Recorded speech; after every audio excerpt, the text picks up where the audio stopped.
오늘 아침 묵상 말씀은 사도행전 25장 1절에서 27절까지 말씀입니다. 1절에서 10절까지만 읽도록 하겠습니다. 베스도가 부임한 지 3일 후에 가이사랴에서 예루살렘으로 올라가니 대제사장들과 유대인 중 높은 사람들이 바울을 고소할세 베스도의 호의로 바울을 예루살렘으로 옮기기를 청하니 이는 길에 매복하였다가 그를 죽이고자 함이더라. 베스도가 대답하여 바울이 가이사랴에 구리된 것과 자기도 멀지 않아 떠나갈 것을 말하고 또 이르되 너희 중 유력한 자들은 나와 함께 내려가서 그 사람에게 만일 옳지 아니한 일이 있거든 고발하라 하니라. 베스도가 그들 가운데서 8일 혹은 10일을 지낸 후 가이사랴로 내려가서 이튿날 재판 자리에 앉고 바울을 데려오라 명하니 그가 나오매 예루살렘에서 내려온 유대인들이 둘러서서 여러 가지 중 중대한 사건으로 고발하되 능히 증거를 대지 못한지라. 바울이 변명하여 이르되 유대인의 율법이나 성전이나 가이사에게나 내가 도무지 죄를 범하지 아니하였노라 하니 베스도가 유대인의 마음을 얻고자 하여 바울들어 묻되 네가 예루살렘에 올라가서 이 사건에 대하여 내 앞에서 신문을 받으려느냐. 바울이 이르되 내가 가이사의 재판 자리 앞에 섰으니 마땅히 거기서 신문을 받을 것이라. 당신도 잘 아시는 바와 같이 내가 유대인들에게 불의를 행한 일이 없나이다. 아멘. 아침 묵상을 들으시는 모든 성도님들에게 하나님의 은혜가 있기를 간절히 소망합니다. 이 벨릭스에 이어서 베스도라는 사람이 새로운 총독으로 부임했습니다. 이때 유대교 종교 지도자들은 다시 한번 바울을 죽이고자 계획을 세웠습니다. 이전 총독 벨릭스를 통해서 바울을 죽이고자 했으나 뜻대로 되지 않았죠. 바울이 가이사랴 헤롯궁에 구금돼서 그들은 바울을요 어떻게 할 수가 없었습니다. 그런데 총독이 바뀌었죠. 새 총독 베스도는 부임한 지 3일밖에 되지 않았습니다. 그래서 전후 사정들을 잘 모르니까 이 새 총독을 이용해서 바울을 죽이고자 했던 겁니다. 종교 지도자들은 새 총독 베스도에게 가이사랴에 있는 바울을 예루살렘으로 옮겨달라고 계속 간청을 했습니다. 그 이유는 바울이 이송이 될 때에 매복하고 있다가 바울을 암살하고자 했던 것이죠.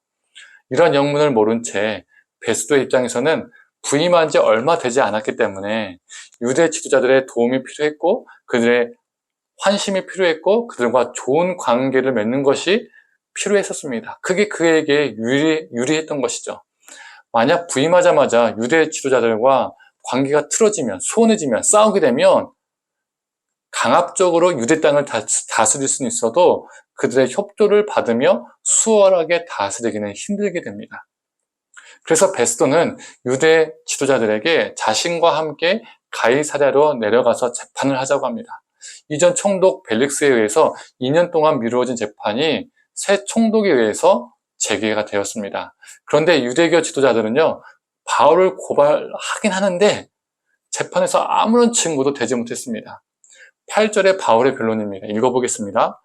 바울이 변명하여 이르되 유대인의 율법이나 성전이나 가이사에게나 내가 도무지 죄를 범하지 아니하였노라 하니 2년 만에 다시 열린 재판을 통해서 오히려 바울의 무고함만 지금 드러난 겁니다.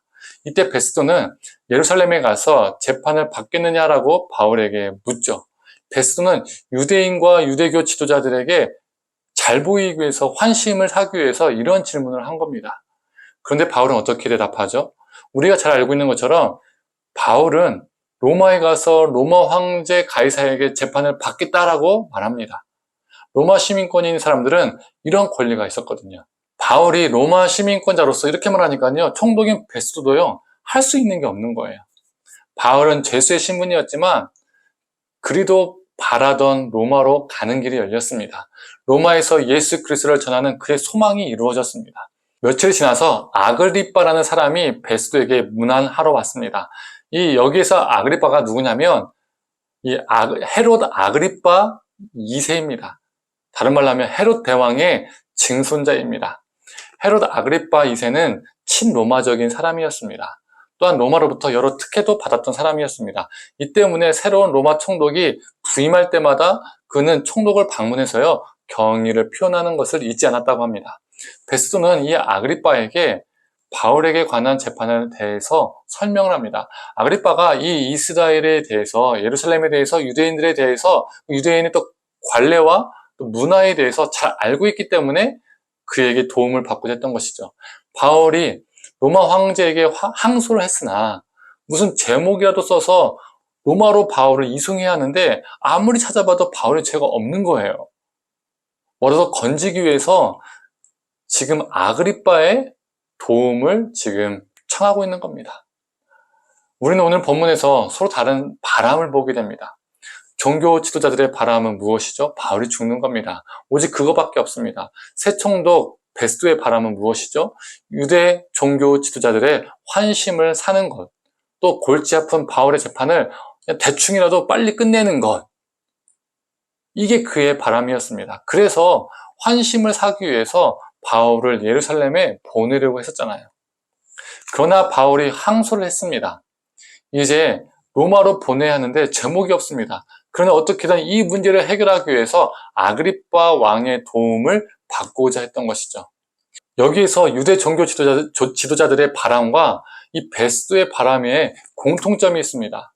그 바람들은 자기 중심적이고 또 자기들에게 유익이 되는 쪽으로 움직인다는 겁니다. 유대 종교 지도자들에게는 바울이 죽는 것이 자기들에게 유익합니다. 또 베스도에게는 유대 종교 지도자들이 원하는 대로 재판을 해결해주고 또 환심을 그들에게 사는 것이 자기에게 유익합니다. 그러나 바울의 바람은요 달랐습니다. 그는 자신의 안위가 아닌 예수 그리스도를 전하는 것이었습니다. 로마에서도 하나님 나라가 전파되고 확장되는 것이었습니다. 그래서 그는 죽기를 각오하고 로마로 가고자 했습니다. 성도님들, 우리의 바람이 이 바울의 바람과 같기를 소망합니다. 우리가 가지고 있는 바람이 우리의 욕망에 기초한 것이 아니라, 우리의 탐심에 기초한 것이 아니라 하나님 나라의 위에 기초하기를 소망합니다. 성도님들, 우리를 통해서 예수 그리스도가 전파되고 우리를 통해서 하나님 나라가 확장되는 것이 우리 인생의 가장 큰 바람이기를 간절히 축원합니다. 함께 기도하겠습니다. 하나님, 유대 종교 지도자들의 바람과 이 베스도의 바람은 자기 중심적이고 자기가 살고 자기가 원하는 것을 얻는 것에서 기초해 있었습니다. 하나님, 우리의 바람이 그들의 바람과 다르게 하여 주시옵소서. 우리의 바람은 욕심과 탐욕과 본능에 기초한 것이 아니라 하나님을 사랑하고 생명을 살리고 복음을 전파하는 그것이 우리의 바람이 되게 하여 주시옵소서. 하나님, 오늘도 이 거룩한 바람을 가지고 힘차게 살아가게 하여 주옵소서. 감사드리며 예수님의 이름으로 기도드립니다. 아멘.